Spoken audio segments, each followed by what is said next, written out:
Assalamualaikum warahmatullahi wabarakatuh. Alhamdulillah wassalatu wassalamu ala rasulillah. Segala puji bagi Allah subhanahu wa ta'ala, juga salawat dan taslim kepada Nabi besar Muhammad sallallahu alaihi wa sahbihi wasallam. Dan insyaAllah kita akan lanjutkan pada siang ini, semoga Allah berkahi bab ke-14, masalah bab qirat atau bagi hasil. Hadis pertama dalam bab ini adalah hadis nomor 764 dari Suhaib radhiyallahu anhu, bahwasanya Nabi sallallahu alaihi wasallam bersabda, "Thalathun fihinna al-barakah, al-bai'u ila ajal wal muqaradah wa ikhlatul burri bisya'iri lil baiti la lil bai'." Hadis ini diriwayatkan oleh Ibnu Majah, namun dalam hadisnya masih diperselisihkan pendapatnya dan ada yang melemahkan. Kalau Syekh Albani rahimahullah menganggap hadis ini adalah hadis mungkar, jadi tidak dijadikan sebagai rujukan. Tapi Ibnu Hajar rahimahullah telah menyebutkan dalam buku ini, maka kita bacakan. Kata Nabi SAW, 3 perkara yang mengandung berkah: penjualan dengan pembayaran yang ditunda, muqaradah atau qirat, yang tadi kita akan bahas ini bagi hasil, dan mencampur bur atau biji gandum yang masih utuh kulitnya dengan syair, biji gandum yang sudah bersih dari kulitnya, untuk di rumah bukan untuk dijual. Hadis ini secara makna mulia sekali sebenarnya, tetapi hadis ini lemah dan tidak dipakai oleh para ulama hadis, terutama dinilai oleh sebagian ulama, diantaranya Ibnu Jauzi rahimahullah. Beliau masukkan dalam kitabnya Al-Mawdu'at, dan Az-Zahabi berkata bahwasanya hadis ini sanadnya gelap atau matannya batil, sehingga tidak dijadikan sebagai rujukan. Kita pindah hadis setelahnya. Hadis 765 dari Hakim bin Hizam radhiyallahu anhu, annahu kana yashtaritu 'ala ar-rajuli idza a'tahu malan muqaradah alla ta'jala mali alla taj'ala mali fi kabidin ratbah wala tahmilahu fi bahr wala tanzila bihi fi batni masil fa in fa'alta syai'an min dhalik faqad dhaminta mali. Bahwasanya beliau pernah mensyaratkan kepada seseorang saat akan menyerahkan sejumlah uang sebagai modal kepadanya secara muqaradah atau sistem bagi hasil. Maka Hakim bin Hizam radhiyallahu anhu memberikan syarat kepada orang itu pada saat dititipkan modalnya, hendaklah engkau tidak menaruh hartaku ini pada hati yang basah. Maksudnya saya tidak mau kamu bisniskan dalam hewan ternak atau hewan hidup. Ya. Tidak ada, jangan dibisniskan dalam hewan-hewan yang masih hidup. Yang kedua, tidak membawanya ke lautan. Artinya kamu tidak safar dengan uang ini, karena zaman dulu tidak ada transfer, tidak ada bank dan seterusnya. Maka orang membawa biasanya harta tersebut. Karena Hakim bin Hizam radhiyallahu anhu khawatir kapalnya tenggelam, dirampok. Zaman dulu masih banyak perampok di lautan. Maka beliau memberikan syarat tidak boleh membawa harta ini ke laut, serta tidak membawanya ke tempat air yang mengalir. Dan ini maksudnya juga mirip dengan tadi tentunya, ke sungai, ya, di mana saja kira-kira yang harta ini terancam untuk tenggelam atau dirampok orang lain. Jika engkau melakukan salah satu dari itu, ada yang kamu langgar dari syaratku ini, maka engkau bertanggung jawab terhadap hartaku. Hadis ini diriwayatkan oleh Darul Qutni dan para perawinya orang-orang yang dapat dipercaya, dan ini disahihkan oleh para ulama hadis. Diriwayatkan oleh Darul Qutni di jilid 3 halaman 63, dan Al-Hafidh Ibn Hajar berkata dalam Tarkhis di jilid 3 halaman 58, diriwayatkan oleh Baihaqi dengan sanad yang kuat. Dan Syekh Albani menyebutkan dalam Irwa bahwasanya hadis ini sanadnya sahih berdasarkan syarat Bukhari Muslim. Hadis ini yang dipegangi oleh para ulama tentang hukum bolehnya muqaradah atau qirat ataupun bagi hasil. Karena Hakim bin Hizam mengamanahkan uang ini kepada orang tersebut dengan bagi hasilnya. Dan boleh seseorang yang mau meletakkan modal memberikan syarat dan mengambil informasi lengkap ini akan diputar di mana. Ya, kalau kita sekarang ada akad tertulis. Ya. Jadi walaupun orang itu kita percaya, tetap saja kita usahakan ada akad tertulis antara kita dengan dia. Sehingga kalau terjadi apa-apa, dia meninggal, ahli warisnya pun tahu kalau ternyata ada uang yang kita investasikan pada orang ini. Imam Malik berkata dalam kitab Muwatta'nya, masih berhubungan dengan hadis yang sama di nomor 765 tadi, dari Al-Ala bin Abdurrahman bin Ya'qub dari ayahnya dari kakeknya, annahu amila fi malin li Uthmana ala anna ribha bainahuma. Bahwasanya beliau pernah mengelola harta milik Uthman bin Affan dengan syarat keuntungannya dibagi di antara mereka berdua.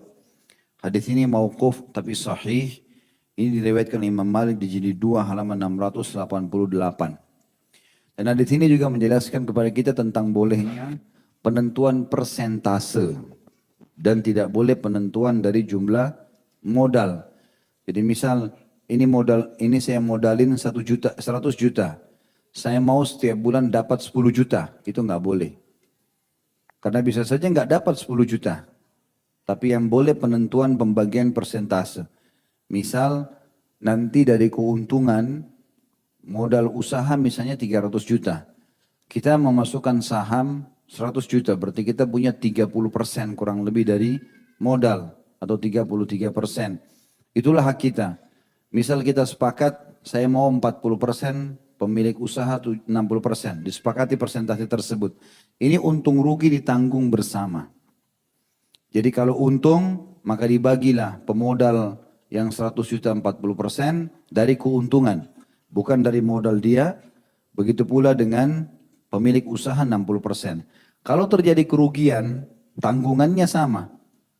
40% ditanggung oleh pemodal, 60% ditanggung oleh pemilik usaha. Jadi sekali lagi tidak boleh ada penentuan jumlah secara langsung dan ini bisa masuk dalam bab riba dan juga gharar yang tidak dibolehkan. Bab ke-15, pengairan dan sewa menyewa.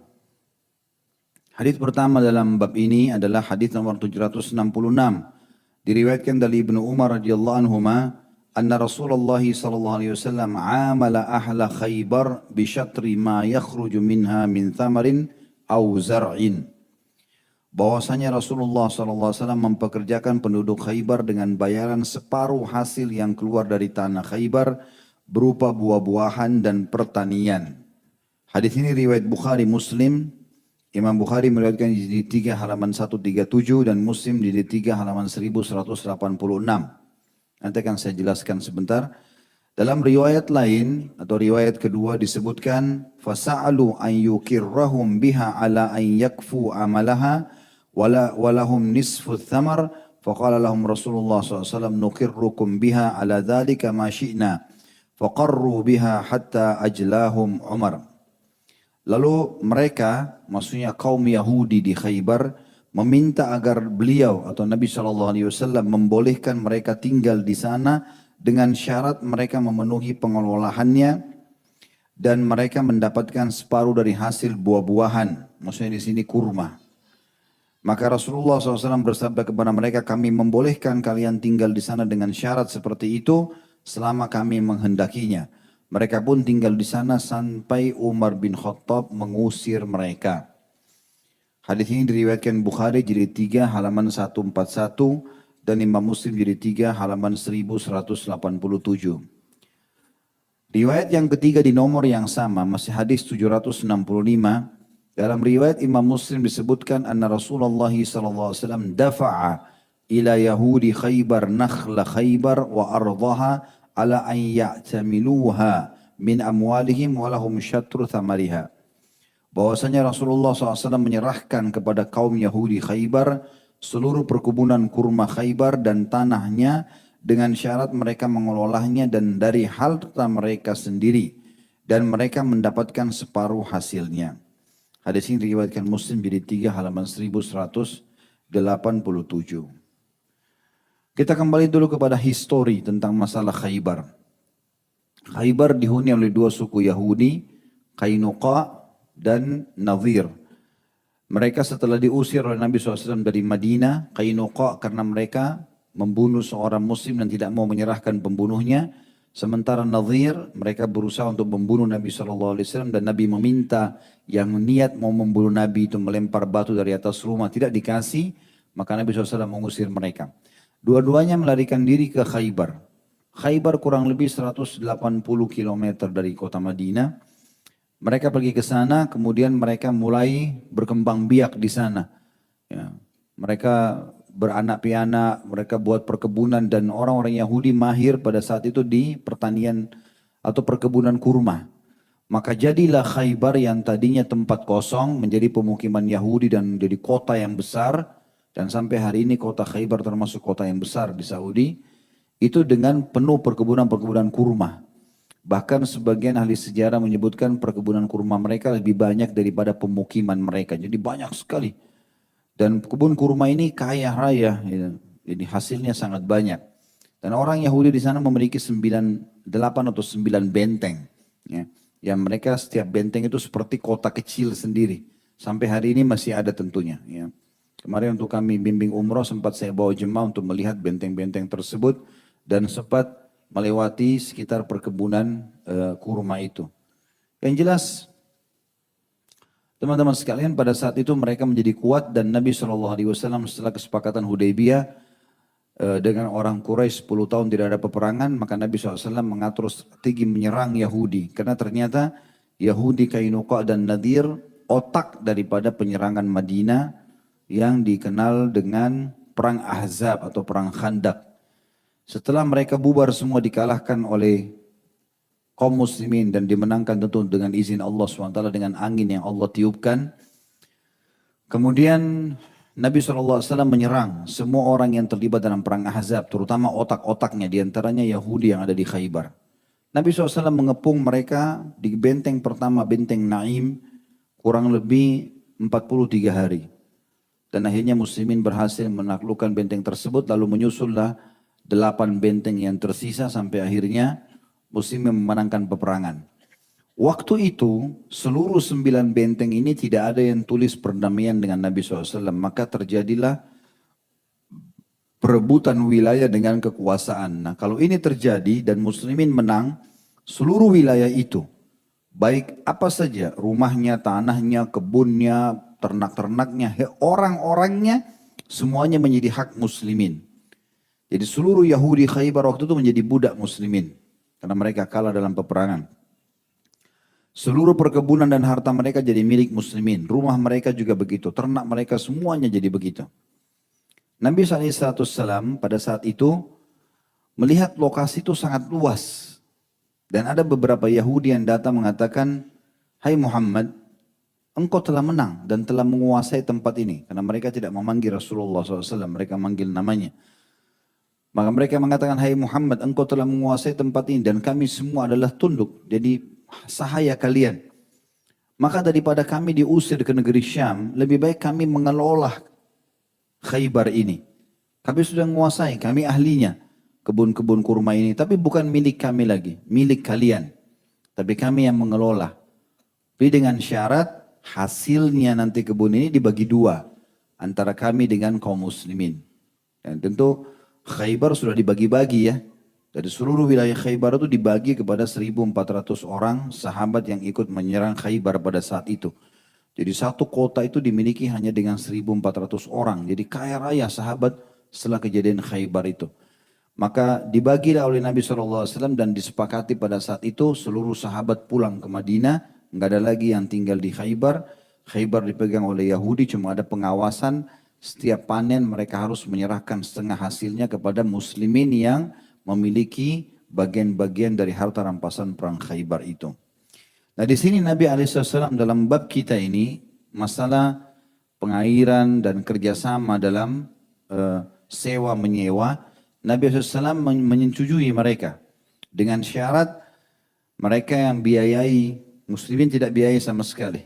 Mereka boleh mengelola kembali kota Khaybar, perkebunan mereka, tapi dengan biaya mereka sendiri, hasilnya dibagi setengah dengan kaum muslimin, itu pun tetap wilayah itu adalah milik muslimin. Dan ini akadnya dibolehkan, gitu kan. Ada orang mau mengelola sebuah rumah misalnya, jauh di Surabaya misalnya, dia di Jakarta. Rumah itu nggak diurus. Kalau ada satu orang di sana mengatakan, "Saya siap mengawasi segala macam, saya kontrakkan tempat ini," misalnya, seperti itulah. Kemudian yang pemilik mengatakan, baiklah silahkan. Nanti hasil kontrakannya kita bagi dua. Misal contoh. Ya kurang lebih mendekati seperti itu gambaran daripada kasus Khaybar ini. Tapi Khaybar ini bedanya mereka adalah sahaya muslimin. Makanya Nabi SAW di hadis tadi yang diriwayatkan oleh Imam Bukhari di jilid 3 halaman 141, tepatnya riwayat kedua di nomor 765 ini, Nabi SAW mengatakan kami setuju dengan syarat itu, artinya kalian kelola. Tapi dengan syarat kalian yang biayai perkebunan-perkebunan ini, hasilnya bagi dua, selama kami menyetujui, selama kami mau. Artinya setiap saat umat Islam bisa batalkan akad itu. Makanya di zaman Umar bin Khattab, salah satu syarat Nabi SAW waktu pembebasan Khaybar, tidak boleh ada Yahudi menyembunyikan emas. Lalu ditemukanlah pada saat itu ada Yahudi menyembunyikan emas, kemudian oleh Umar bin Khattab diusir secara mutlak semuanya keluar dari Khaybar, sehingga tertinggallah atau tidak tertinggal satupun Yahudi Jazirah Arab di zaman itu, dan mereka semuanya pergi ke negeri Syam. Saksi bahasan kita tentang masalah Nabi SAW bermuamalah dengan mereka dengan sistem sewa, menyewa atau pengaliran air atau perkebunan tadi ini, sebagaimana sudah kita jelaskan hadisnya. Hadis selanjutnya 767 dari Hanzalah bin Qais.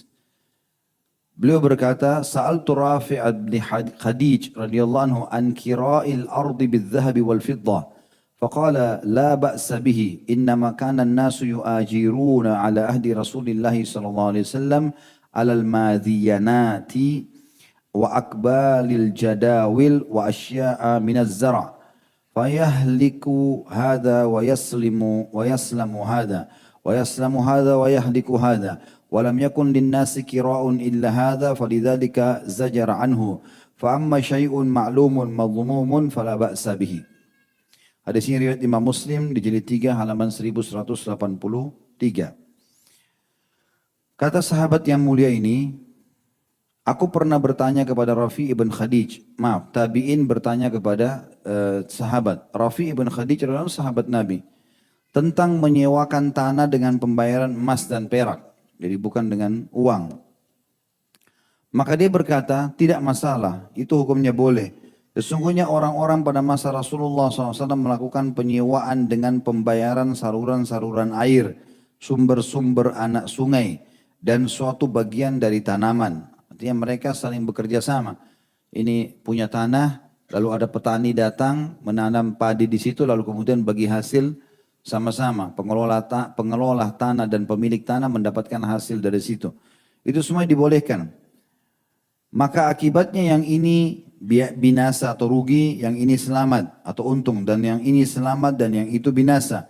Dan pada saat itu orang-orang tidak memiliki penyewaan kecuali ini. Maka dari itu Nabi SAW melarangnya. Adapun seseorang yang sudah diketahui dan terjamin maka tidak mengapa. Artinya dia di sini dibolehkan tapi dengan syarat-syarat yang telah disepakati. Ya. Syarat-syarat disepakati. Jadi kurang lebih kalau gambarannya tadi kita hubungkan dengan muqaradhah sebelumnya, harus jelas persentase bagi hasilnya. Ya, jadi harus jelas pengelolaannya, siapa yang biayai bibitnya, siapa yang biayai segala macam. Kalau ada orang mau mengelola sebidang tanah, dia mau tanam padi, dan kita pemilik tanah, lalu kita kasih syarat dia bisa, silakan. Tapi semua biaya dari kamu, saya cuma punya tanah. Nanti hasilnya bagi dua, itu boleh saja. Itu semua hal yang dibolehkan asal disepakati dari awal gitu. Yang dimaksud di sini dilarang oleh Nabi SAW adalah adanya orang yang menyalahgunakan ini. Ya.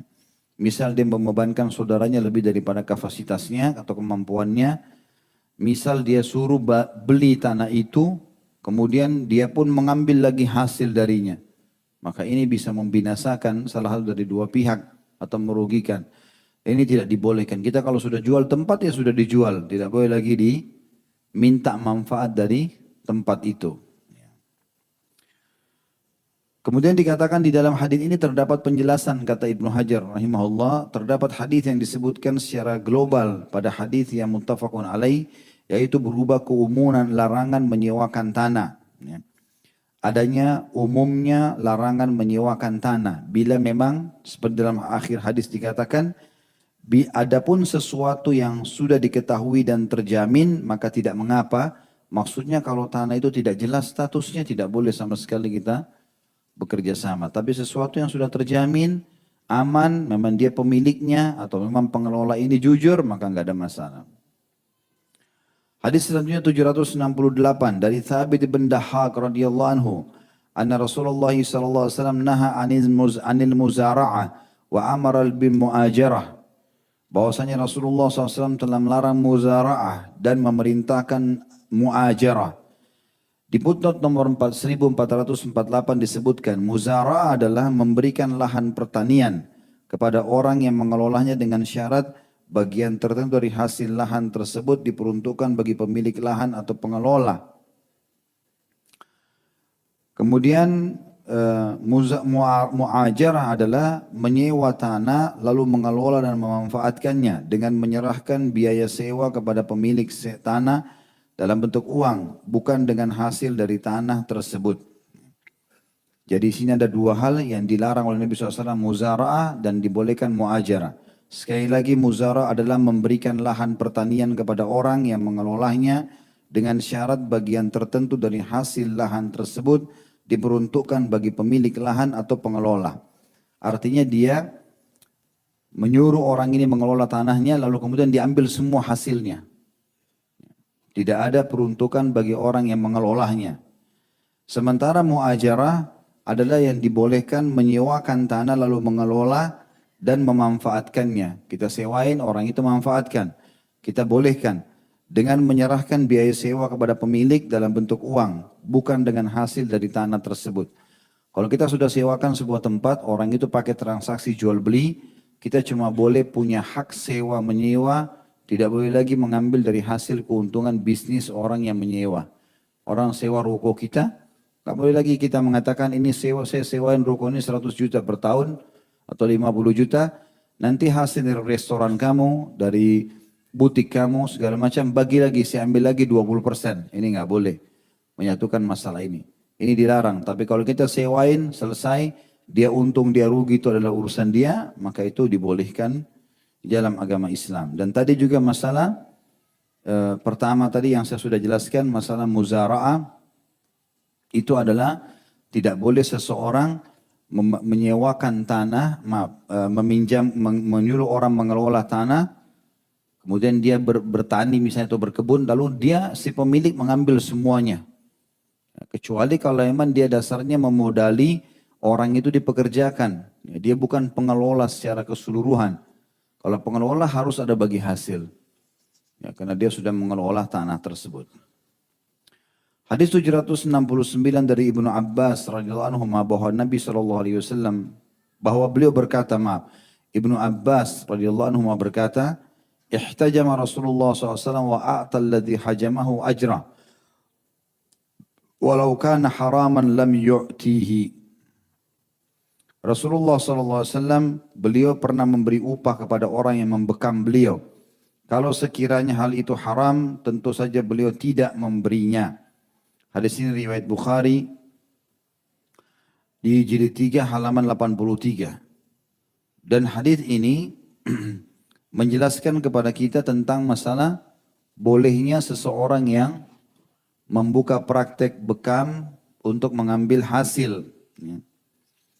Dan ini tentu hadis riwayat Bukhari ini nanti akan kita pertemukan dengan hadis setelahnya. Hadis riwayat Muslim tentang buruknya pendapatan orang yang berhijama, itu ada rincian para ulama tentang masalah itu. Yang jelas di sini Abdullah bin Abbas memastikan kalau Nabi SAW pernah dilihat oleh dia sendiri untuk memberikan hasil kepada pembekam, dan itu Nabi SAW, kalau haram maka Nabi SAW tidak mungkin larang. Ada hadis 770 setelahnya dari Rafi' ibn Khadij radhiyallahu anhu, beliau berkata Rasulullah SAW bersabda, qasbul hajjami khabith, usaha tukang bekam itu buruk. Diriwayatkan oleh Imam Muslim di jilid 3 halaman 1199. Ini dirincikan oleh para ulama tentang masalah hadis ini. Ada yang mengatakan bahwasanya hadis pertama Bukhari telah menghapus hadis yang kedua, riwayat Muslim. Artinya secara hukum, awalnya dianggap pendapatan pembengkam itu buruk, kemudian datanglah hadis Ibnu Abbas yang mengatakan bahwasanya itu adalah boleh. Ya, dan kalau dilarang pastilah tidak mungkin Nabi SAW memberikan.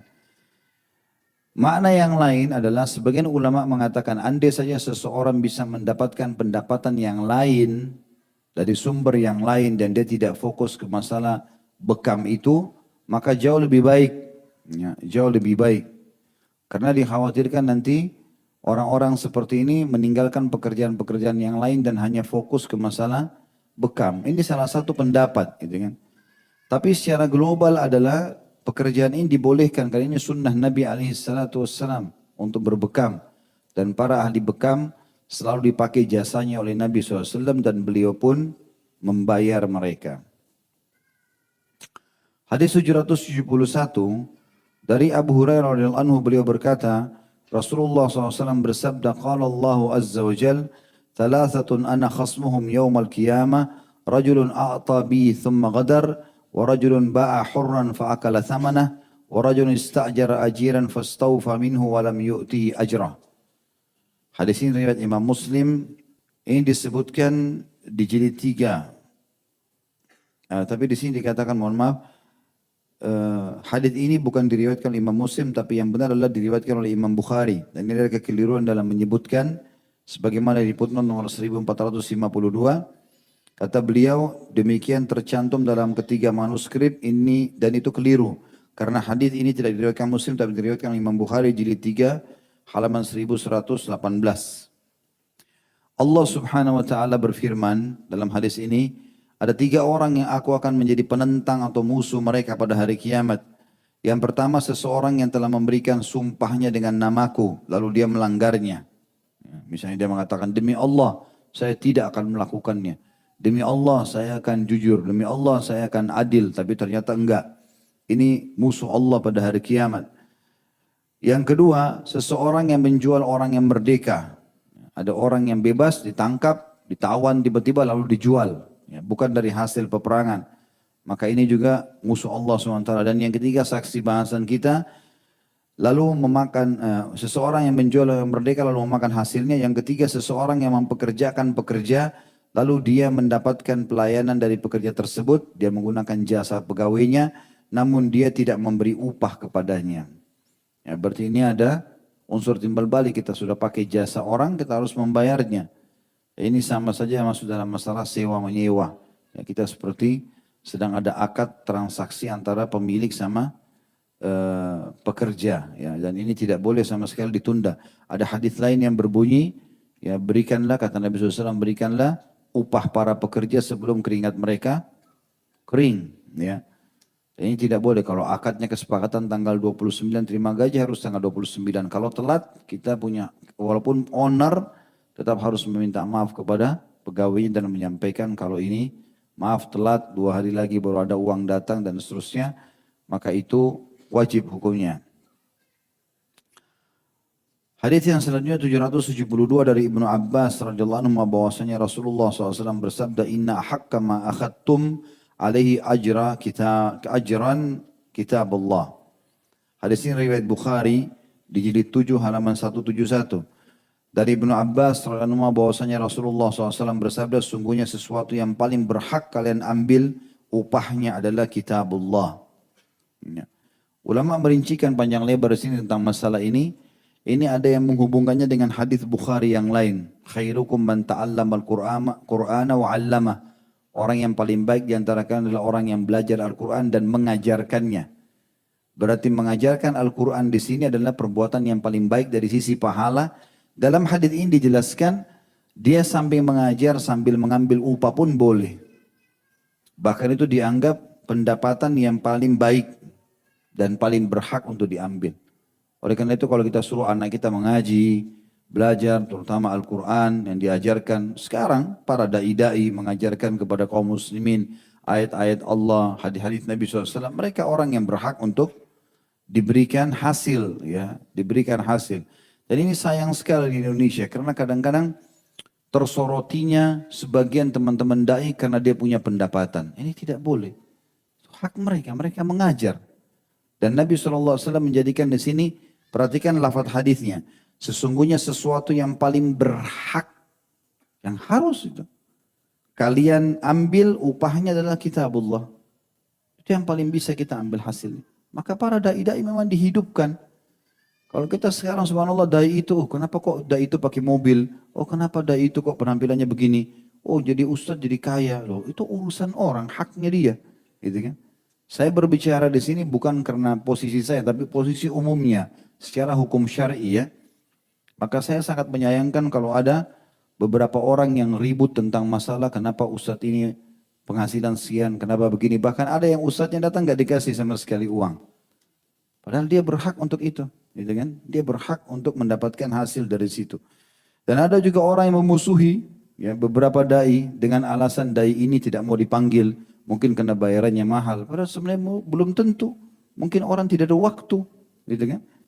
Dan sangat rasional sekali. Kalau misalnya ada seorang da'i. Dia punya dua majelis taklim. Majelis taklim A dan majelis taklim B. Di sini 100 orang, di sini 100 orang. Yang ini memberikan dia 500 ribu, yang ini berikan dia 1 juta. Kira-kira yang mana dia pilih? Manusiawi sekali itu. Sama ini 100, ini 100. Sama dia ngajarin ilmu. Dia juga butuh untuk biaya keluarganya. Dia pilih yang ini, wajar. Ada orang pelit tidak mau memberikan tapi mau dai itu selalu datang. Hah? Gimana caranya? Kan nggak mungkin, gitu kan? Ada juga orang yang mengelola segala macam taklim kemudian mengambil uang, habis itu dikasih dai yang sisanya mereka kelola lagi. Untuk apa dikelola ini? Orang datang karena dai itu, kenapa dainya nggak dikasih, gitu kan? Saya pernah memberikan nasihat kepada beberapa teman-teman panitia. Mudah-mudahan mereka tidak salah faham. Karena ternyata saya dengar ini kesannya, oh berarti Ustadz Khalid ini orangnya punya tarif. Harusnya begini dan begitu. Jadi kesannya memang disorotin gara-gara masalah hak yang memang harus mereka terima. Mungkin banyak dai tidak berbicara masalah itu karena sensitif gitu kan. Tapi mereka berhak. Sama orang ngajar di kampus. Sekarang mau kampus belajar agama. Anggaplah di kampus agama. Nggak usah kita bicara umum. Ngajar di sebuah fakultas agama. Di Saudi banyak. Di kampus kami di Madinah. Begitu. 5 fakultas semuanya agama. Al-Quran, hadis, sastra bahasa Arab, ada dakwah, ada syariah. Dosen-dosennya masuk dan memang gaji mereka tentukan yang S1 sekian, S2 sekian, S3 sekian, yang profesor sekian gitu kan. Yang ngajar di strata kuliah biasa ini gajinya sekian, yang ngajar di pasar sarjana ada ekstra. Itu biasa dan orang sekarang kalau mau masuk jadi dosen, dia tentu lihat kampus ini fasilitasnya begini, kampus ini begini. Lalu dia pilih yang itu, apakah berarti dia tamak? Nah, itu kan haknya dia. Sebagaimana orang menentukan pekerjaan-pekerjaan. Tapi ini subhanallah banyak orang yang salah faham dengan masalah-masalah seperti ini. Padahal mereka berhak sebagaimana hadis ini menjelaskan masalah itu. Kitabullah adalah yang paling berhak kalian ambil upahnya. Begitu sabda Nabi SAW. Hadis selanjutnya 773 dari Ibnu Umar radhiyallahu anhu beliau berkata Rasulullah SAW bersabda u'tul ajira ajrahu qabla an yajiffa araqah atau araku. Hadis ini riwayat Ibnu Majah dengan sanad sahih di ghairi riwayat Ibnu Majah jilid 2 halaman 817. Sabda Nabi SAW berikanlah upah kepada para pekerja sebelum keringat mereka kering. Ulama hadis merincikan maksudnya adalah sebelum atau tidak melewati batas waktu yang telah disepakati. Kalau di zaman Nabi SAW kebanyakan mereka diberikan upah harian. Kalau sekarang ada diberikan upah kebanyakan pekan ataupun bulanan gitu kan. Ya itu tergantung kesepakatan di antara mereka. Yang jelas tidak boleh zalim. Ya, ada orang sampai pembantu rumah tangganya sama sekali nggak dikasih gaji, supirnya tidak dikasih gaji, tukang kebunnya ditunda-tunda padahal dia orang mampu. Ini semua haram, nggak boleh. Jasanya orang sudah dipakai gitu. Kata beliau, Ibnu Hajar rahimahullah, dalam masalah ini terdapat hadis dari Abu Hurairah radhiyallahu anhu yang diriwayatkan oleh Abu Ya'la dan Al-Baihaqi dan hadis dari Jabir yang diriwayatkan oleh At-Tabarani, namun semuanya hadisnya dhaif ya. Sebagaimana dijelaskan situ ada di footnote nomor 1458. Di situ dikatakan Syekh Albani menyimpulkan dalam Alkitab Al-Irwa, kesimpulannya adalah bahwa menurut saya hadits ini sahih sanadnya dari jalan periwayatan yang pertama dari Abu Hurairah, maka apabila digabungkan kepada hadis mursal yang diriwayatkan oleh Atha bin Yasar, Al-Hasan dan sebagian jalan-jalan periwayatan yang mausul yang kedhaifannya tidak terlalu parah, maka baik bagi para peneliti yang mengetahui ilmu ini tidak tersisa lagi keraguan sedikit pun dalam status sahih hadis ini. Dan ini dijelaskan secara rinci oleh Al-Mundhiri dalam kitab At-Targhib di jilid 3 halaman 85. Artinya hadis-hadis ini semuanya tentu dibolehkan untuk diamalkan, harus memberikan hak orang-orang yang bekerja dengan kita dan kita berikan upah. Dan jauh lebih baik lagi kalau kita bisa memberikan lebih. Termasuk teman-teman sekalian kalau memakai jasa orang sampai lembur misalnya, maka lembur itu harus diberikan. Ya, oleh orang yang memakai jasa itu. Kesepakatan jam 8 pagi sampai jam 8 malam misalnya. Ya sudah, lewat dari jam 8 malam hitung. Berapa kelebihan itu. Sebagaimana juga kita kalau menjadi seorang pegawai harus adil. Kalau kita lembur dibayar, berarti kalau kita telat dipotong. Ada orang pegawai juga tidak begitu, dia zalim. Dia mau dihitung lembur tapi dia sendiri selalu telat. Dengan alasan ini, dengan alasan itu. Ingat, semua akan dihisap oleh Allah subhanahu wa ta'ala pada hari kiamat. Hadis terakhir dalam bab kita ini adalah hadis 774 dari Abu Sa'id al-Khudri radhiyallahu anhu bahwasanya Nabi SAW bersabda, "Man istajara ajiran falyusammi lahu ujratah." Barang siapa yang mempekerjakan pekerja, maka hendaklah dia menyebutkan upah kepadanya. Diriwayatkan oleh Abu Razzaq dan pada sanadnya terdapat rangkaian yang terputus namun dinyatakan mausul atau bersambung sanadnya oleh Al-Baihaqi dari jalur riwayat Abu Hanifah. Dan hadis ini umumnya dilemahkan oleh para ulama hadis tentang ini, tapi secara makna dia sejalan dengan hadis yang sebelumnya. Artinya alangkah baiknya kalau seseorang memang ingin menerima lamaran pekerjaan orang lain, maka dari awal dia sudah menyebutkan tentang fasilitas yang akan didapatkan. Misal kalau kamu bekerja full 1 bulan dapat gaji 5 juta. Ada fasilitas motor, ada fasilitas ini, fasilitas itu. Untuk memotivasi orang supaya bekerja. Sebagaimana juga dia sampaikan kalau melanggar ini, telat datang, apalah segala macam, beberapa poin-poin, tidak mengerjakan pekerjaan, membuang-buang waktu, pergi tanpa alasan, tanpa izin dan seterusnya, ini akan dipotong gajinya. Maka dari awal semuanya sudah jelas itu. Kita masuk ke bab 16. Setelah kita menjelaskan 2 bab sebelumnya ya. Jadi kita sudah membahas masalah sewa menyewa ya. Di sini atau menggunakan jasa, kita juga sudah membahas itu di bab 15 dan di bab 14 sebelumnya kita sudah membahas tentang masalah bagi hasil atau qirad. Bab ke-16 ini membahas masalah menghidupkan tanah yang sudah mati. Dan yang dimaksud dengan tanah mati di situ ada di footnote 1461, yakni memanfaatkan dan mengelola tanah yang tidak dimanfaatkan atau tidak produktif. Diistilahkan dengan tanah mati. Tanah kosong, udah lama nggak dihuni, lalu dihidupkan kembali. Hadis pertama dalam bab ini adalah hadis 775 dari Urwah rahimahullah dari Aisyah radhiyallahu anha bahwasanya Nabi SAW bersabda, "Man amara ardan laysat li ahadin fahuwa ahaqqu biha." Barang siapa yang memakmurkan atau membuka atau mengelola tanah yang tidak dimiliki oleh seseorang, maka dialah yang lebih berhak dengannya. Ini diriwayatkan oleh Al-Bukhari, tapi dalam lafaz Bukhari tidak ada istilah biha atau dia lebih berhak terhadapnya. Cuma dikatakan fahuwa ahaq atau dia lebih pantas untuk memilikinya. Masih nomor yang sama, Urwah berkata, wa qadha bihi Umaru fi khilafatihi. Dan Umar pun menetapkan hal itu pada masa pemerintahannya. Hadis ini diriwayatkan Imam Bukhari jilid 3 halaman 140. Artinya kalau ada tanah misal di gunung, di sebuah pedalaman, di sebuah daerah, nggak pernah ada yang mengelola tanah itu. Belum pernah ada yang memilikinya. Lalu kemudian di padang pasir, orang datang lalu dia tancap kemah di sana, atau dia bangun bangunan, tidak ada pemiliknya. Maka kalau sudah sampai pada tingkat nanti akan ada pelebaran kota di sana, maka mereka ini adalah orang-orang yang berhak untuk memiliki tanah-tanah tersebut. Ada satu keadaan yang tidak bisa masuk dalam hukum ini, andai saja pemerintah setempat mengeluarkan peraturan, semua tanah di kota ini atau di negara ini, semuanya yang tidak berpenghuni akan dimiliki oleh pemerintah secara otomatis. Misal contoh, maka dilindungi oleh pemerintah, kebun, hutan sebelah sana, sungai di sini, dan seterusnya, maka ini berarti sudah tidak bisa lagi berlaku hadits ini. Tapi kalau pemerintah setempat tidak, seperti di zaman Nabi SAW kan, orang berkuasa setiap kota, jadi Nabi SAW markasnya di kota Madinah.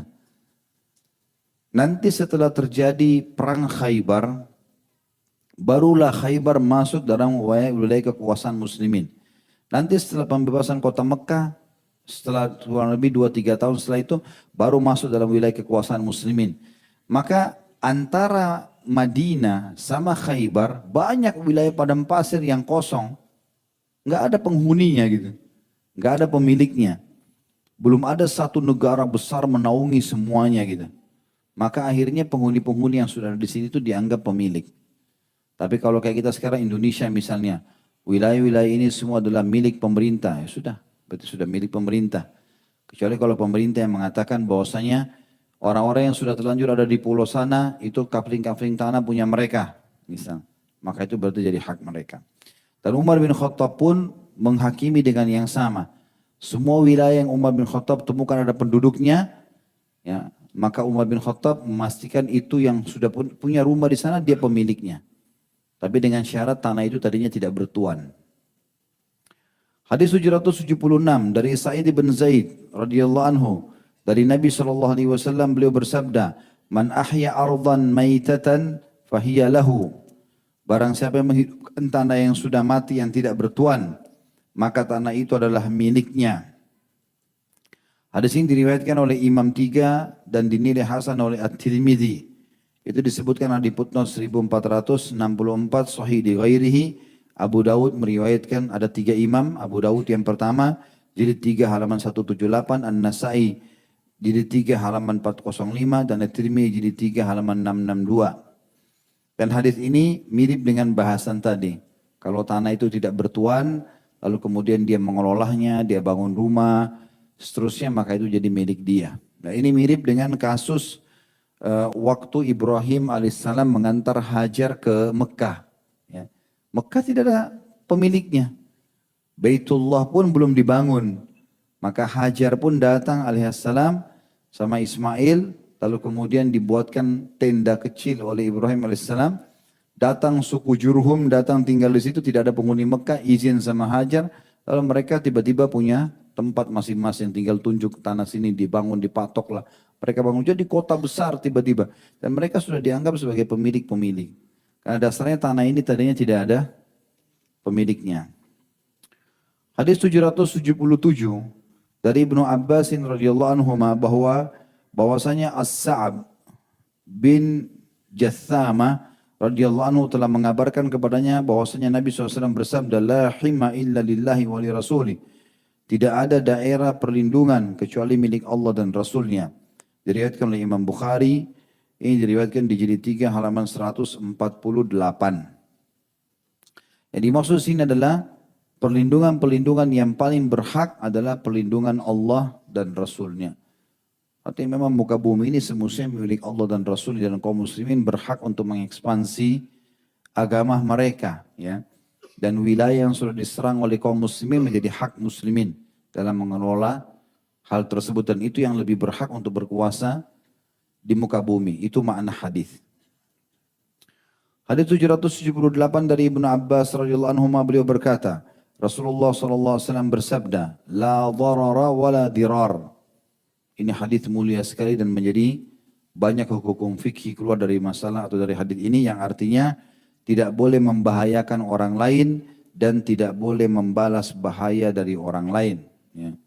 Atau terjemahan lebih tepat, tidak boleh membahayakan orang lain dan tidak boleh juga dibahayakan, atau dia pun tidak boleh terlalu unsur yang sama atau membahayakan dirinya sendiri. Ini masuk semua dalam makna hadis ini. Hadis ini diriwayatkan Ahmad dan Ibnu Majah Ahmad di jilid 1 halaman 313 dan Ibnu Majah jilid 2 halaman 784. Ini banyak contoh-contohnya. Misal ada orang mau bekerja sama, maka dia menjelaskan kepada orang tersebut, la darar wala dirar. Gak boleh, saya tidak akan menipu kamu, kamu juga tidak menipu saya. Ya, apa saja, dalam masalah apapun, hadis ini berlaku. La darar wala dirar. Tidak boleh membahayakan, tidak boleh menyusahkan, sama. Tidak boleh juga terjadi pada diri dia, sama. Jadi semuanya kesepakatan dari awal baik. Itu yang dimaksud dengan hadis ini. 779 dari Samurah bin Jundub radhiyallahu anhu, beliau berkata, Rasulullah SAW bersabda, man ahata haitan ala ardin fahiya lahu. Barang siapa yang memasang pagar pada sekeliling suatu sebidang tanah yang tidak bertuan, maka tanah itu adalah miliknya. Riwayat Abu Daud dan ini sahih oleh Ibnu Jarud.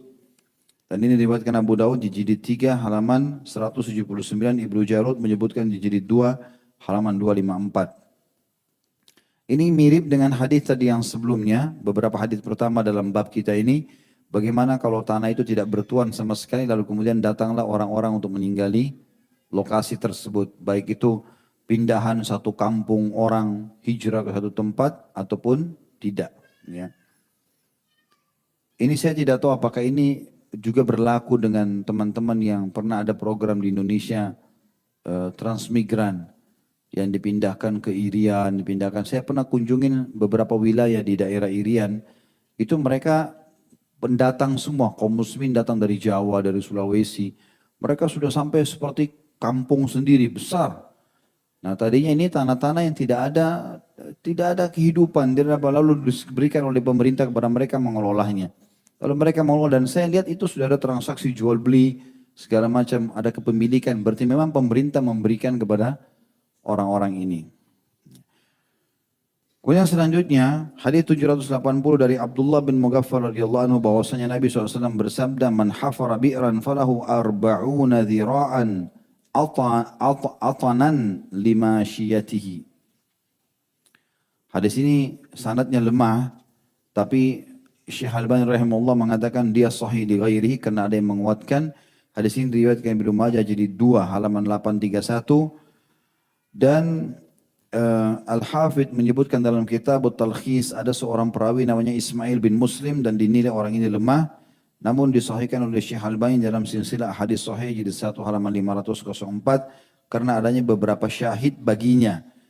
Ya, di antaranya syahid hadis Abu Hurairah radhiyallahu anhu, dan hadis ini secara mursal sahih diriwayatkan dari Sa'id bin Musayyab rahimahullah. Artinya barang siapa yang menggali sumur maka dia mendapat wilayah seluas 40 hasta sebagai tempat beristirahat bagi hewan ternaknya. Artinya kalau ada tempat gersang lalu datanglah seseorang membuat gali di situ, dia keluarkan biaya untuk menggali sumur. Semestinya secara hukum dia memiliki lokasi di sekitar sumur itu 40 hasta. Ya. Ini tentu 40 hasta mungkin kita bisa hitung sekitar 17 meter ya. 17 meter ya. Di sekitar sumur itu dia bisa pakai menjadi haknya dia. Kalau tanah itu dasarnya tidak ada sama sekali kehidupan awalnya, lalu dia datang, lalu dia menggali sumur, kemudian mulailah dia tinggal di sekitar situ. Itu sekitar sumur sudah menjadi hak milik dia. Itu kurang lebih Nabi SAW menentukan 40 hasta ya. Ini mirip dengan hadis yang menjelaskan kalian akan dibangkitkan pada hari kiamat seperti poster tubuh ayah kalian, Adam 60 hasta. Ya. 60 hasta berarti sekitar 27,5 meter. Kurang lebih kalau 40 hasta berarti 17,5 meter. Hadis 781 dari Alqamah bin Wa'il dari ayahnya, anna Nabiya sallallahu alaihi wasallam aqta'ahu ardan bihadramaut. Bahwasanya Nabi SAW memberinya sepetak tanah di Hadramaut. Diriwayatkan Abu Daud dan Tirmidzi serta dinilai sahih oleh Ibnu Hibban. Hadis ini oleh Abu Daud jilid 3 halaman 173, Tirmidzi jilid 3 halaman 665. Hadis ini menjelaskan Alqamah bin Wa'il, salah seorang sahabat radhiyallahu anhu dari negeri Yaman. Ya. Kemudian dia datang kepada Nabi SAW Dan pada saat itu wilayah Yaman sudah masuk ke dalam Islam dan pemerintah Islam. Maka Nabi SAW menentukan buat dia sepetak tanah di sana. Karena tanah itu tidak bertuan, maka Nabi SAW sebagai pemerintah menentukan buat Alqamah bin Wa'il di sana, lokasi sebelah sana itu adalah milik kamu, aku berikan. Jadi pemerintah memberikan. Dan ini hadis mengeluarkan sebuah hukum tentang bolehnya pemerintah setempat memberikan tanah untuk diserahkan kepada siapapun dari masyarakat atau rakyat yang pemerintah melihat maslahat dan mudaratnya di situ. Ya menilainya kalau ini besar masalahnya maka diberikan kepada mereka, nggak ada masalah. Baik itu untuk fasum, fasilitas umum gitu kan. Atau apalah ya yang kira-kira istilah yang boleh dikelola baik individu maupun lembaga. Dan Hadramaut adalah nama sebuah wilayah di Yaman. Ya, wilayah yang sangat luas dan di bawah Hadramaut ada cukup banyak juga perkampungan-perkampungan kecil. Hadis selanjutnya hadis 782 dari Ibnu Umar radhiyallahu anhu anna Nabi sallallahu alaihi wasallam aqta az-Zubaira hudra farasihi fa'ajra al-farasa hatta qam thumma rama bi sautihi faqala u'tuhu haitsu balaga as-saut. Hadis ini riwayat Abu Daud dan ada kelemahan di sini. Hadis ini dinilai lemah oleh para ulama hadis.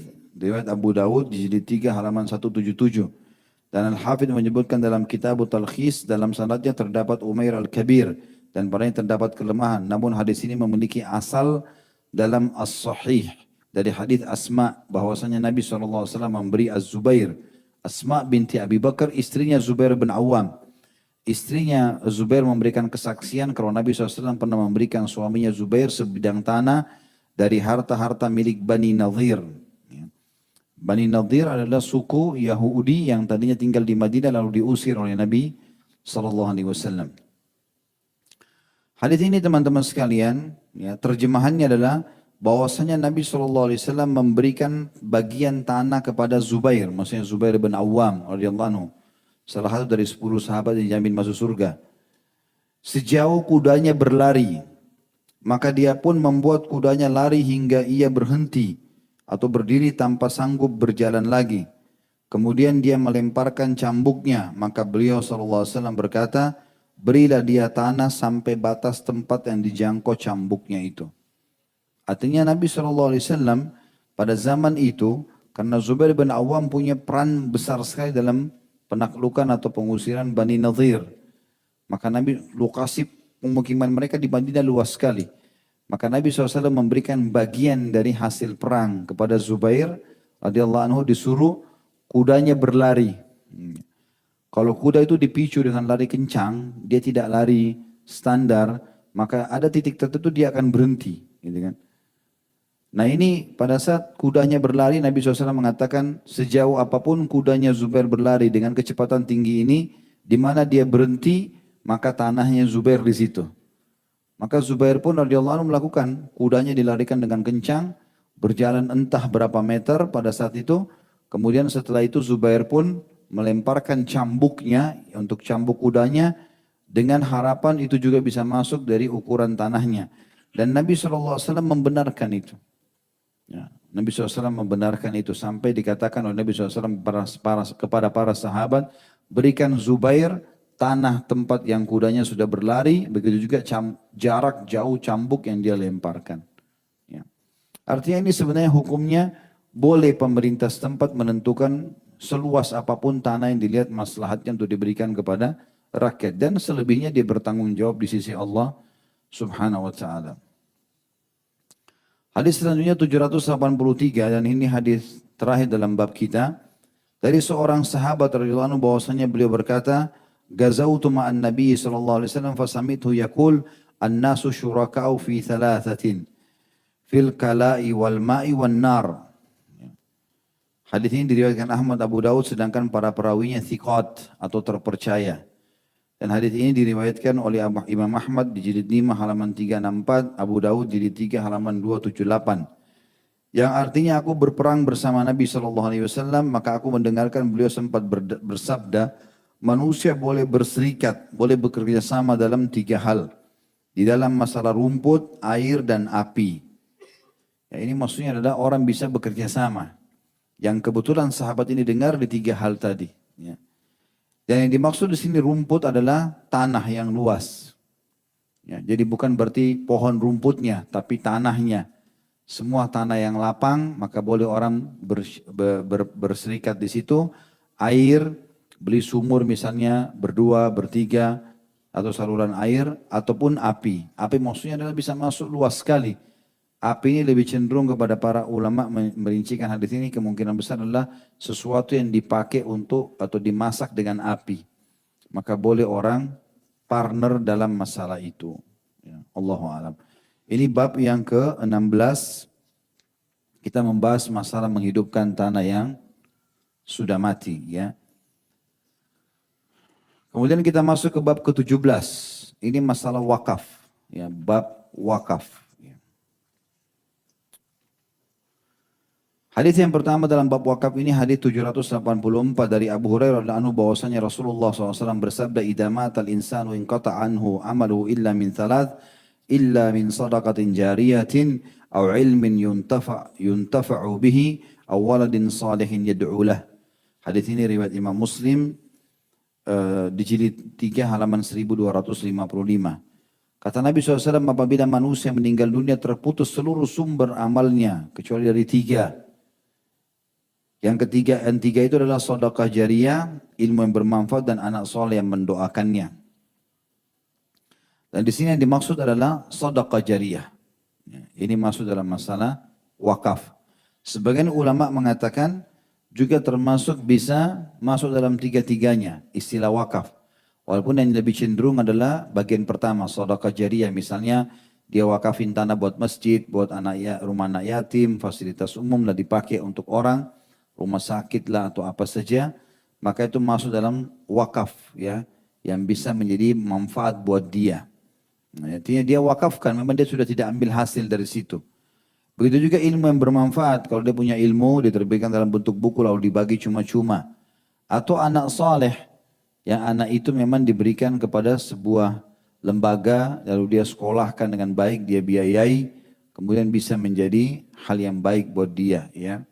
Tapi yang paling tepat adalah masalah sedekah jariyah yang masuk dalam bahasan kita di sini. Dia mewakafkan sebidang tanah, rumah yang bisa bermanfaat untuk umum. Hadis yang kedua dalam bab kita ini adalah hadis 785 dari Ibnu Umar radhiyallahu anhu, beliau berkata, "Asaba Umaru ardan bi Khaybar, fa'atan Nabiy sallallahu alaihi wasallam yasta'miruhu fiha, faqala ya Rasulullah, inni asabtu ardan bi Khaybar lam usib malan qattun هو أنفس عندي منه فقال إن شئت حبست أصلها وتصدقت بها قال فتصدق عمر أنه لا يباع أصلها ولا يورث ولا يوهب فتصدق بها في الفقراء وفي القربى وفي الرقاب وفي سبيل الله وابن السبيل والضيف لا جناح على من وليها أن يأكل منها بالمعروف wa yut'ima sadiqan ghaira mutamawwilin malan." Hadis ini hadis sahih riwayat Imam Muslim.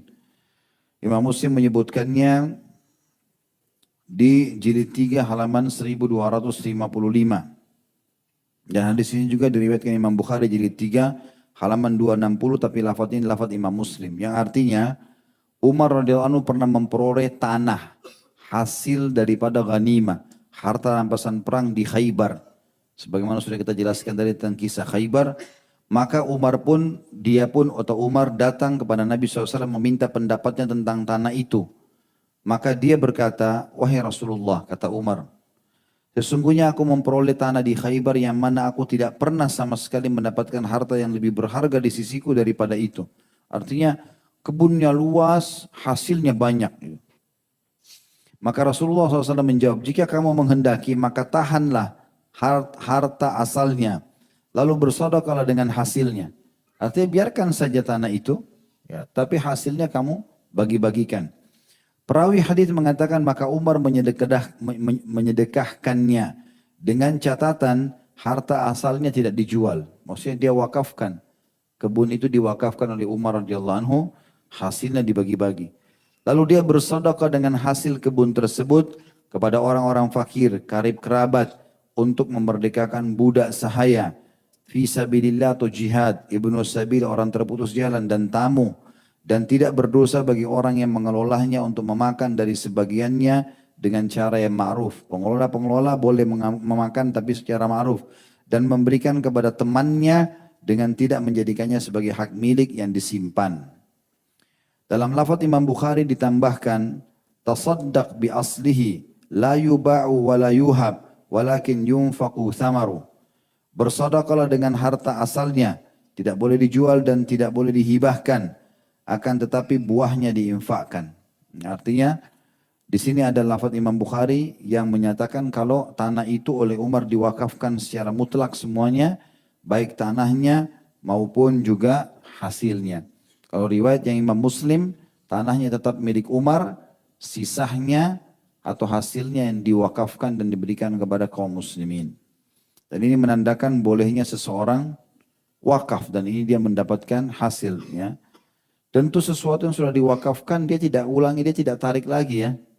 Artinya tanah yang sudah dianggap hasilnya, apapun hasil di atas tanah itu akan menjadi wakaf dibagikan kepada orang-orang dan sudah disetujui oleh pemilik tanah, maka tanah itu pun sebenarnya sifatnya tidak bisa dijual lagi. Karena walaupun dia belum diwakafkan tanahnya tapi hasilnya semua yang ada di atasnya akan jadi wakaf. Maka ini juga masuk dalam bahasan hadis tadi. Tentu jauh lebih aman seseorang mewakafkan secara keseluruhan tanahnya dan hasilnya. Sebagaimana mungkin sudah umum dikerjakan di Indonesia ini, orang wakafin tanah, kemudian apapun ada hasil di dalamnya silahkan gitu. Ya. Pernah ada orang datang kepada saya begitu mau wakafin tanahnya, Ustaz saya mau wakafin tanah, di dalam tanah itu sendiri, kalau nggak salah 2000 meter atau ada pohon-pohon jati, saya wakafin semua sekalian. Ya, jadi hasilnya pun bisa diambil untuk pembiayaan nanti bangunan di situ. Contoh saja, maka dia wakafin semuanya jauh lebih baik dan insya Allah lebih berkah dalam masalah ini. Dan banyak sahabat melakukan itu seperti Abu Dahdah radhiyallahu anhu. Beliau pernah mendengarkan firman Allah Subhanahu wa taala, A'udzu billahi minasyaitonir rajim, man dzalladzi yuqridullaha qardan hasanan fayudha'ifahu lahu adhafan katsira. Siapakah yang mau meminjamkan Allah dengan pinjaman yang baik, maka Allah akan memberikan balasan yang berlipat. Maka Abu Dahdah mengatakan, ya Rasulullah, apakah Allah meminta pinjaman dari kita? Kata Nabi SAW, iya. Maka Abu Dahdah pun mengatakan di depan Nabi SAW, ini kebun kurmaku ya Rasulullah, isinya ada 600 pohon. Satu pohon kurma ini nilainya ratusan juta rupiah. Ya, kalau sekarang, apalagi kalau sudah berbuah. Abu Dahdah punya 600 pohon semuanya. Ya Allah, ini saya pinjamkan untuk Allah, sebagaimana ayat tadi. Maka Nabi SAW tersenyum sambil mengatakan berapa banyak pohon-pohon kurma yang lebat buahnya di surga buat Abu Dahdah. Berapa banyak kebun-kebun kurma, terus Nabi ulangi itu. Yang lebat buahnya di surga untuk Abu Dahdah dan seterusnya.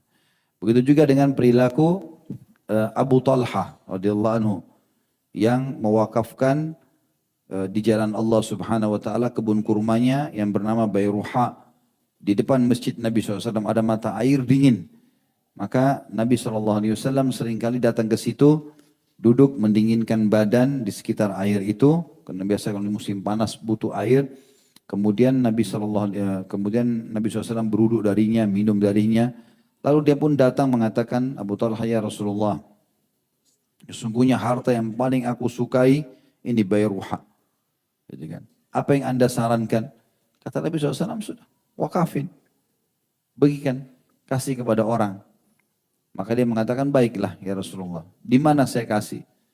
Kata Nabi SAW kepada kerabat-kerabatmu. Maka dia bagi-bagilah tanah tersebut untuk kerabatnya. Hadis yang terakhir dalam bab kita ini adalah hadis 786.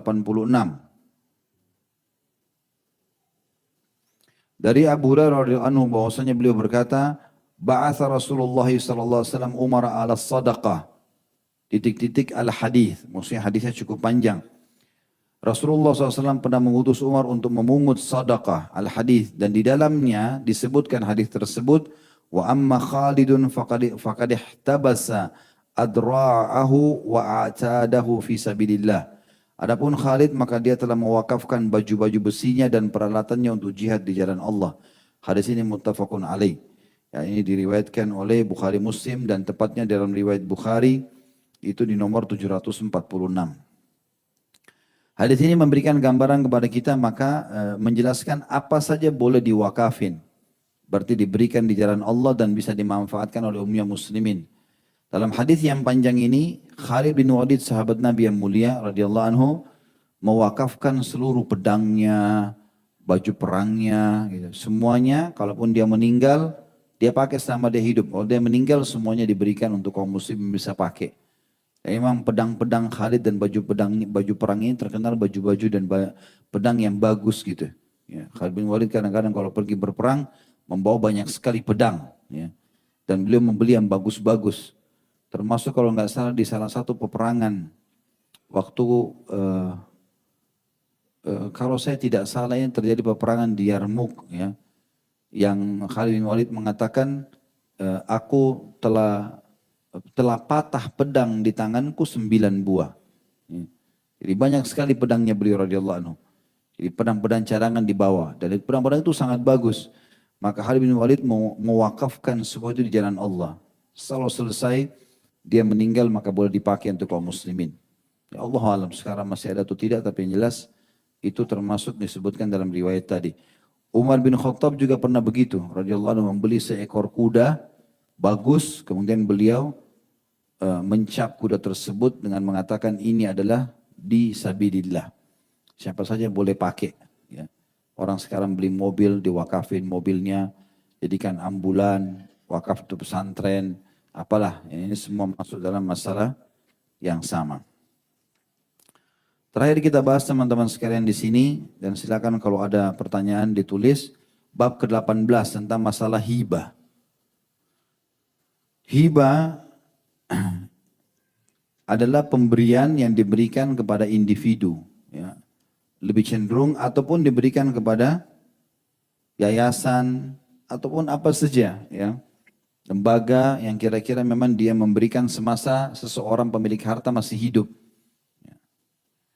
Hadis pertama dalam masalah ini 787 dari An-Nu'man bin Bashir al-Anu mengatakan anna abahu ata bihi Rasulullah sallallahu alaihi wasallam faqal inni nahaltu ibni hadha gulaman kana li faqala Rasulullah sallallahu alaihi wasallam akulla waladika nahaltahu mithla hadha faqala la faqala Rasulullah sallallahu alaihi wasallam farji'hu. Bahwasanya ayahnya Nu'man, maksudnya namanya Bashir radhiyallahu anhu majma'in, membawahnya kepada Rasulullah SAW lalu berkata, sungguhnya aku telah memberi secara cuma-cuma kepada anakku ini seorang budak yang tadinya milikku. Maksudnya dia menghibahkan. Bashir menghibahkan kepada Nu'man radhiyallahu anhu majma'in. Maka Rasulullah SAW tanya, apakah setiap anakmu kamu berikan secara cuma-cuma hal yang serupa? Dia mengatakan tidak. Maka Rasulullah SAW mengatakan kembalikan. Ya. Dan ini hadis diriwayatkan oleh Imam Bukhari jilid 3 halaman 206 dan Muslim jilid 3 halaman 1242. Perlu saya jelaskan dulu jenis-jenis harta ini ya, kalau kita memberikan kepada orang lain. Ada wakaf tadi, kita wakafin tanah kepada orang, bermanfaat buat kita tentunya secara pahala dan orang lain memanfaatkannya untuk kegiatan-kegiatan, baik dia bangun rumah anak yatim atau masjid atau apa saja. Ada harta yang dibagi pada saat kita meninggal dan itu kita tidak campur lagi namanya warisan. Begitu kita meninggal maka dibagi secara persentase sesuai yang ditentukan oleh Allah SWT. Ada yang ketiga hibah. Hibah ini harta yang kita berikan semasa hidup. Kalau kita bicara kerucutkan bahasan ke masalah warisan dan hibah, kalau warisan cara pembagiannya kalau laki-laki dan perempuan harus laki-laki 2, perempuan 1. Lidzakari mithlu hadzil unthayain Allah bilang. Jantan anak laki-laki itu bagiannya 2 dibandingkan yang betina atau yang perempuan. Tetapi dalam masalah hibah, pemberian harta semasa hidup, kalau warisan waktu kita sudah meninggal, maka tidak ada beda antara laki-laki sama perempuan. Kalau ini kita berikan tanah nilai 100 juta. Semasa hidup berarti semua sama 100 juta. Seperti itulah. Ini kita beliin motor, ini semua dibeliin motor. Seperti itulah. Ya, atau kalau tidak, maka diberikan nilainya.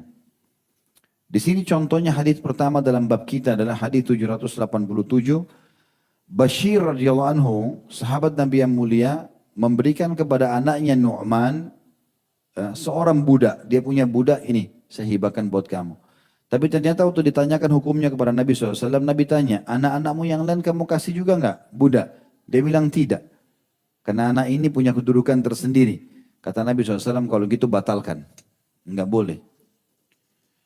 Di dalam redaksi yang lain, fantalaka abi ila Nabi SAW liyushhidahu ala sadiqati, faqala afa'alta hadha biwaladika kullihim?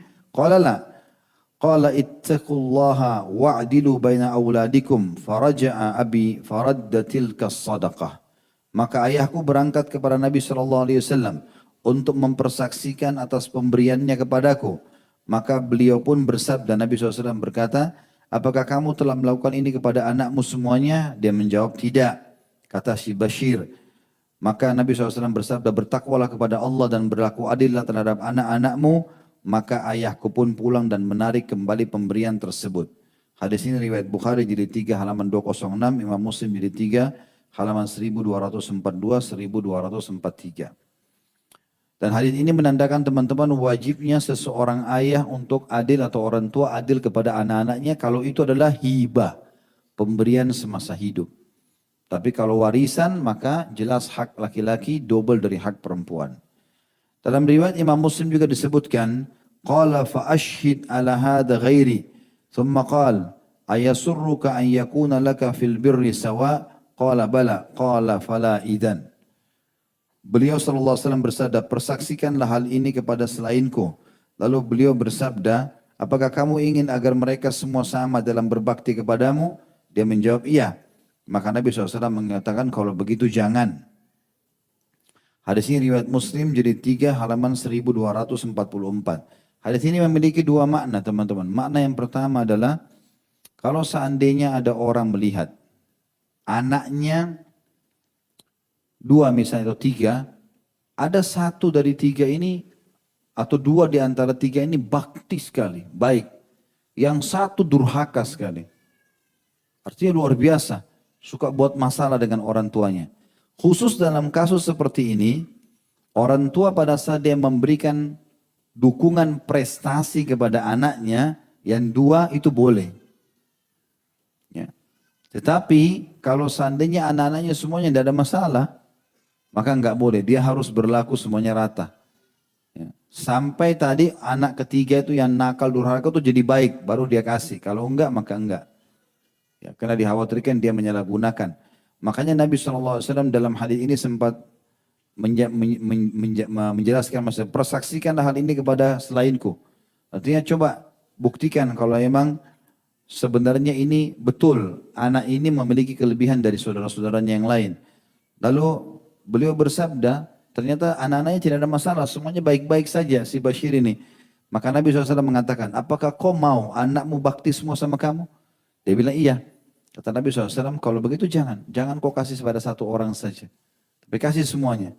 Karena meratakan adil terhadap anak-anak akan juga membuat mereka berbakti secara merata kepada orang tuanya. Hadis 788 dari Ibnu Abbas radhiyallahu anhu, beliau berkata, Nabi SAW bersabda, al-aidu fi hibatihi kal kalbi yaqi'u thumma ya'udu fi kai'ihi. Hadis ini muttafaqun alaih. Hadis riwayat Bukhari jilid 3 halaman 207 dan Imam Muslim jilid 3 halaman 1241. Sebelum saya baca terjemahan hadis ini adalah haram hukumnya seseorang yang sudah mewakafkan tanah, memberikan sesuatu dan dikeluarkan lalu ditarik kembali. Ya. Peluru kalau sudah ditembak nggak bisa ditarik lagi. Ya, sudah harus dikeluarkan, sudah selesai. Jangan bilang menyesal. Tidak ada sesuatu yang rugi kalau dihibahkan kepada Allah SWT. Sudah kita jelaskan dari beberapa riwayat. Dalam hadis ini menjelaskan tentang keharamannya tadi menarik kembali wakaf atau yang sudah dihibahkan. Kata kecuali tadi keadaannya kayak tadi ya. Ada orang yang memang dia melanggar syar'i. Si Bashir memberikan Nu'man, anak lain tidak, maka ditarik kembali. Atau dia bagi rata, maka itu lain. Tapi di sini kasusnya adalah orang wakaf tanah. Setahun kemudian tanah itu kayaknya harganya tinggi. Saya batalin deh wakafnya. Nah, sudah 1 tahun berjalan, nggak boleh. Kata Nabi SAW, orang yang mengambil kembali pemberiannya bagaikan anjing yang muntah lalu kembali memakan muntahnya. Di dalam riwayat milik Imam Bukhari disebutkan, laisa lana mathalus saw alladhi ya'udu fi hibatihi kal kalbi yarji'u fi kai'ihi. Tidak layak perumpamaan buruk bagi kami, yaitu orang yang mengambil kembali pemberiannya adalah bagikan anjing yang memakan kembali muntahnya. Hadis ini riwayat Bukhari jilid 3 halaman 215. Hadis 789. Dari Ibnu Umar dan Ibnu Abbas radhiyallahu anhuma dari Nabi sallallahu alaihi wasallam beliau bersabda, "La yahillu li rajulin muslimin an yu'tiyal atiyata thumma yarji'a fiha illa al-walida fima yu'ti waladah." Tidak halal bagi seorang muslim memberikan pemberian kemudian mengambilnya kembali kecuali seorang ayah yang menarik kembali pemberian yang dia berikan kepada anaknya. Hadis ini diriwayatkan oleh Imam Ahmad dan Imam 4. Imam Ahmad meriwayatkannya di jilid 2 halaman 27, Abu Dawud jilid 3 halaman 291, An-Nasai jilid 6 halaman 265, At-Tirmidzi jilid 3 halaman 592 dan juga jilid 4 halaman 442 dan Ibnu Majah jilid 2 halaman 795 dan Ibnu Hibban jilid 11 halaman 524. Hadis ini menjelaskan kepada kita tentang tidak bolehnya menarik kembali hibah yang sudah diberikan. Dan maksud daripada ayah menarik kembali dari anaknya adalah kembali kepada hadis yang tadi. Bila dia lihat dia tidak berlaku adil misalnya. Ya, tapi kalau dia sudah bagi rata semua dan sudah selesai tidak ada pelanggaran agama maka tidak ada masalah.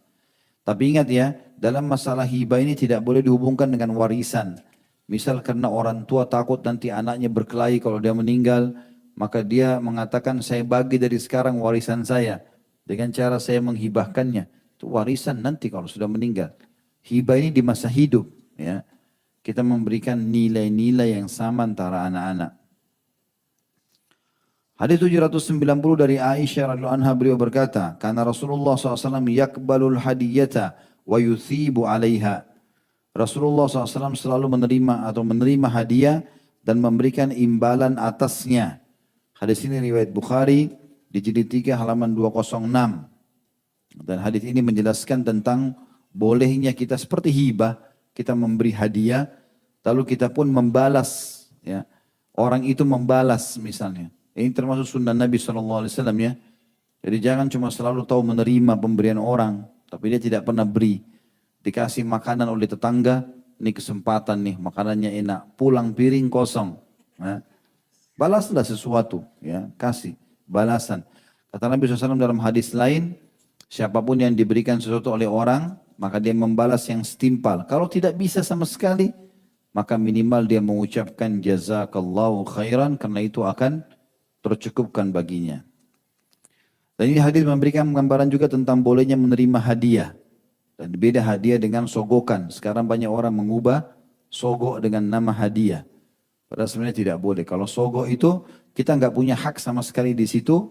Ya dalam satu urusan lalu kita bayar supaya kita mendapatkannya. Itu sogok, haram. Namanya ar-rashi wal murtashi, penyogok dan yang disogok dua-duanya masuk dalam api neraka. Tapi kalau hadiah ini betul-betul kita memberi hadiah kepada orang, berbagi-bagi, memberikan orang hadiah. Hadis 791 dari Ibnu Abbas radhiyallahu anhu beliau berkata, "Wahaba rajulun Rasulillah sallallahu alaihi wasallam naqatan fa'athabahu 'alaiha, faqala radita, qala la, fazada faqala radita, qala la, fazada faqala radita, faqala na'am." Seseorang laki-laki telah menghibahkan seekor unta kepada Rasulullah SAW, maka beliau pun membalasnya atas hadiahnya. Lalu beliau SAW bersabda, "Apa kau sudah rela? Cukup enggak dengan apa yang saya balas ini?" Dia mengatakan tidak. Lalu Nabi SAW menambah dan bersabda lagi, "Apa kamu sudah rela?" Dia mengatakan tidak. Lalu beliau menambahkan lagi. Lalu Nabi SAW tanya yang ketiga kali, "Apa kamu sudah rela?" Dia mengatakan iya. Hadis ini riwayat Ahmad dan disahihkan oleh Ibnu Hibban. Riwayatkan Ahmad jilid 1 halaman 295 dan Ibnu Hibban jilid 14 halaman 296. Ya, hadis ini menjelaskan kepada kita tentang pentingnya sesuatu, bolehnya orang menerima hadiah dan juga bolehnya membalas atau lebih baik ya dibalas dengan hal yang sama. Bahkan boleh kita mengatakan, jadi misalnya orang memberikan seekor unta, ya Mungkin tidak pas kalau kita balas dengan seekor ikan, ikan misalnya. Maka mungkin yang sepadan dengan itu. Bahkan dalam riwayat ini dikatakan Nabi SAW tanya orang itu untuk dibalas oleh Nabi. Cukup?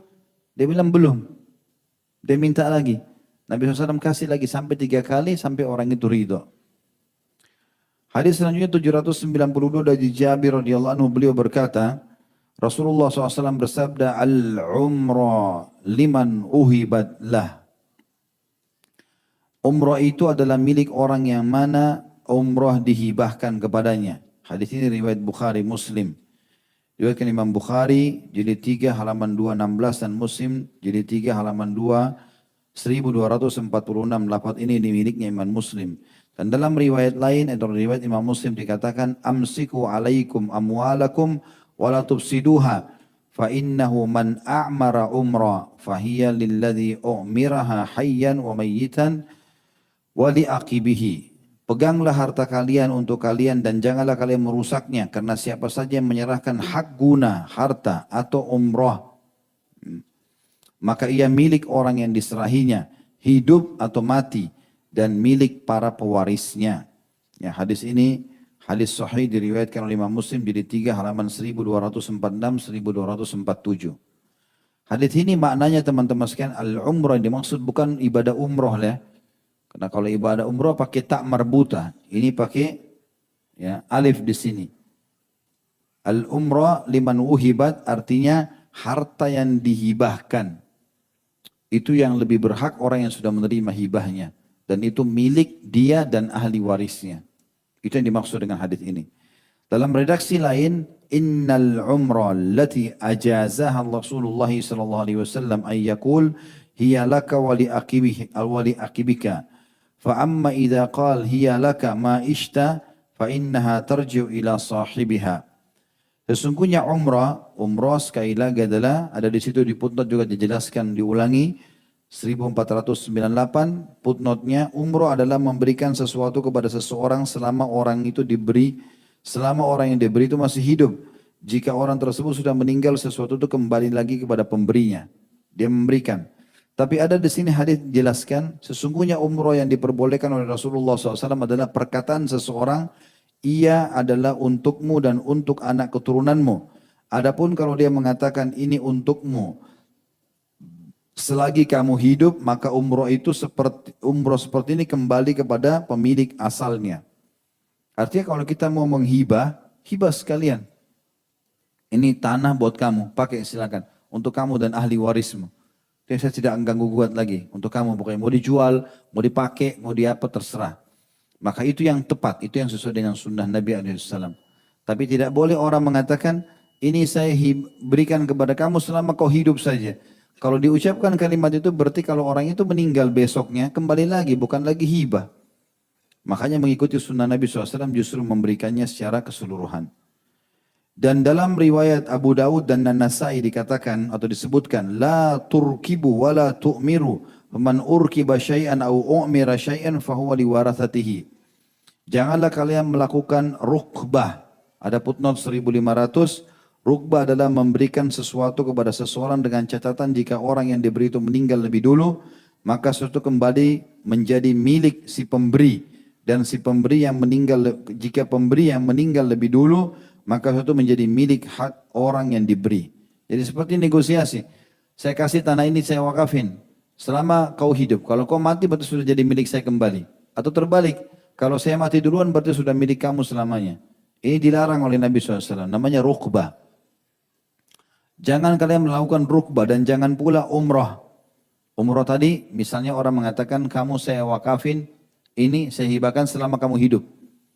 Ini nanti habis itu kan kembali ke dia. Enggak, ini buat kamu dan keturunanmu. Karena barang siapa yang melakukan rukbah pada sesuatu atau mengumrohkan sesuatu, maka ia adalah untuk para ahli warisnya. Sudah masuk waktu ya.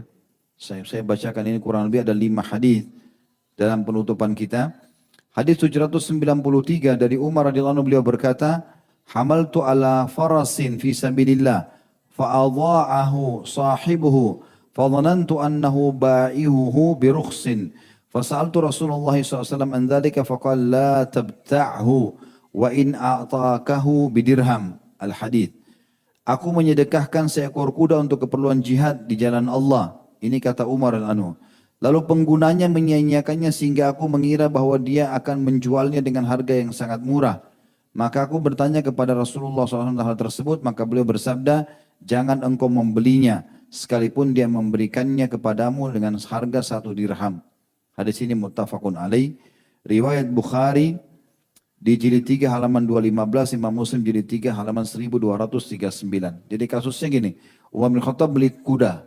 Ini untuk jihad di jalan Allah. Ada satu mujahid dikasih sama dia. Nih, ini untuk kamu pakai. Orang itu rupanya siap-siap untuk pakai jihad segala macam. Tapi Umar lihat dalam kesehariannya sambil nunggu waktu jihad, dia lalaikan. Kuda itu nggak diurus.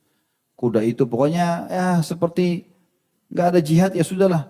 Dia nggak mau urus. Dan Umar bin Khattab lihat dia kayaknya nawar-nawarin ke orang untuk dijual. Padahal itu untuk jihad, syaratnya ada untuk jihad. Maka Umar bin Khattab niat mau membelinya. Kalaupun dia jual karena dia sudah dihibahkan, sini saya beli kembali deh. Daripada kamu ya, jual murah, saya beli kembali. Umar niatnya begitu, kuda itu nanti diwakaf, diberikan kepada orang lain, dihibahkan ke orang lain. Tapi Nabi SAW melarang. Nabi mengatakan, kamu sudah menghibahkan, nggak boleh kamu beli lagi. Walaupun ditawarkan 1 dirham. Jadi kalau kita sudah wakafin, sudah selesai. Hadis 794 dari Abu Hurairah anhu bahwasanya Nabi SAW bersabda, tahadu tahabu, saling memberi hadiahlah kalian, niscaya kalian akan saling mencintai. Hadis ini riwayat Bukhari dalam kitab Adab Mufrad dan Abu Ya'la dengan sanad hasan. Artinya Bukhari menyebutkan di kitab Adab Mufrad halaman 208 dan Abu Ya'la jilid 11 halaman 9. Ini masuk dalam umumnya ya perintah Nabi SAW, baik itu hibah, baik itu wakaf, baik itu hadiah, apa saja. Memberi ini adalah bagian daripada ibadah. Memberi apa saja. Sampai Abdullah bin Umar radhiyallahu anhu tidak pernah melewatkan 1 hari kecuali beliau memberi, walaupun hanya dengan sebutir bawang. Ya. Karena itu sunnah Nabi SAW. Dan ternyata ini kunci untuk saling mencintai satu sama yang lain. Berilah sesuatu kepada tetangga, berilah sesuatu kepada teman-teman. Ada orang subhanallah mungkin selama bersahabat tidak pernah memberikan hadiah kepada temannya atau saudaranya atau mungkin pasangan hidupnya. Enggak, dia berusaha untuk memberikan sesuatu. Karena kunci cinta di situ. Di dalam riwayat lain, nomor 795 dari Anas radhiyallahu anhu beliau berkata, Rasulullah SAW bersabda, tahadu fa innal hadiyata tasullus sakhimah. Saling memberi hadiahlah kalian karena hadiah itu dapat mencabut rasa dengki dalam hati secara perlahan-lahan. Hadis ini tentu sanadnya dilemahkan oleh para ulama. Diriwayatkan oleh Bazzar jadi 1 halaman 533. Tapi secara makna sebagian ulama hadis mengatakan sejalan dengan hadis yang sebelumnya yang sahih suruh memberi hadiah maka kalian akan saling mencintai. 2 hadis yang tersisa adalah hadis 796 dari Abu Hurairah anhu bahwasanya Nabi SAW bersabda, ya nisa al-muslimat la tahkiranna jaratun li jaratiha walau firsana syat. Hadis ini muttafaqun alaih riwayat Bukhari di jilid 3 halaman 201, Imam Muslim jilid 2 halaman 714. Wahai para kaum muslimah, janganlah janganlah seseorang tetangga menghina hadiah tetangganya walaupun hadiah tersebut berupa tetelan daging kambing. Maksudnya cuma suiran saja, sobekan kecil pun dikasih oleh tetangga, jangan anggap remeh, terimalah. Ya. Ini menandakan memang kita dianjurkan untuk saling berbagi satu sama yang lain. Dan tidak ada dalam Islam kita menunggu ulang tahun, menunggu acara apa baru memberi hadiah. Ya, kita tidak punya dalam Islam masalah itu tasyabuh dengan orang-orang kafir. Tapi kita disuruh memberi hadiah setiap hari, bukan setahun sekali. Setiap saat memberikan hadiah kepada orang tua, memberikan hadiah kepada teman. Ya, setiap hari kalau perlu memberikan itu. Karena ini sunnah Nabi SAW yang tidak menentukan waktunya. Hadis terakhir adalah 797 dari Ibnu Umar radhiyallahu anhu bahwasanya dari Nabi SAW beliau bersabda, man wahaba hibatan fahuwa ahaqqu biha ma lam yusab 'alaiha. Barang siapa yang menghibahkan satu hibah, maka dia itu lebih berhak dengannya selama dia belum diberi balasan. Diriwayatkan oleh Hakim dan beliau menilai sahih. Dan hadis ini berasal dari Ibnu Umar dari perkataan Umar dan bukan dari sabda Nabi SAW. Namun khusus hadis terakhir ini dilemahkan oleh para ulama hadis karena memang dia kesannya bentrok dengan hadis-hadis yang sahih tadi. Hadis ini menjelaskan seakan-akan kalau dia hibahkan sesuatu selama dia belum dibalas oleh yang menerima hibah, nggak dikasih sesuatu berarti dia masih berhak dengan hibahnya. Maka ini bentrok dengan hadis yang sahih yang mengatakan kalau sudah hibah ya sudah selesai. Sampai tadi Umar bin Khattab dilarang membeli kembali walaupun 1 dirham. Artinya sudah selesai kita hibahkan. Makanya dalam memberi hibah jangan sampai kita salah. Harus orang yang tepat dalam menerima hal tersebut. Baik, ini insya Allah pertanyaan kita baca nanti pertemuan akan datang. Biidnillah. Sampai sini dulu. Subhanakallahumma bihamdika. Asyhadu an la ilaha illa anta astaghfiruka wa atubu ilaik. Wassalamualaikum warahmatullahi wabarakatuh.